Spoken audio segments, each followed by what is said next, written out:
RP आया जो था रोबोटिक्स प्रोसेस ऑटोमेशन, उसका ये काम था ह्यूमन कंप्यूटर इंटरेक्शन, यानी कंप्यूटर के ऊपर जो आप काम करते हैं। पहले तो ये था कि कंप्यूटर ने आके ही ऑटोमेट किया चीज़ों को, लेकिन अब कंप्यूटर के काम को भी कैसे ऑटोमेट करना है, यानी अगर आप डेली ईमेल्स रिसीव करते हैं और उस ईमेल्स की बेस पे डेटा को आप कंप्यूटर में फीड करते हैं। अब इस रेपिटिशन को अगर अनलॉक करना था तो हम आरपीए यूज़ करते थे कि वो ह्यूमन कंप्यूटर इंटरेक्शन को ऑटोमेट करता था। यानी अगर मुझे वो काम कंप्यूटर से करवाना है तो मैं वो एक बॉट जो है उसको चला दूँगा, वो अपना काम करता रहेगा, मैं साइड पे कॉफ़ी पीता रहूँ। तो मैं चला जाऊँ लंच के लिए, लेकिन वो बॉट काम करता रहेगा।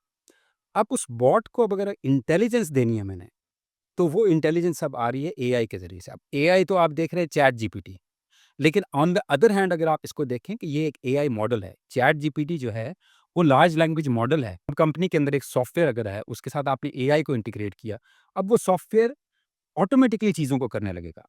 तो उस वक़्त वो ह्यूमन जो काम कर रहा है, तो उसकी ज़रूरत नहीं पड़ेगी।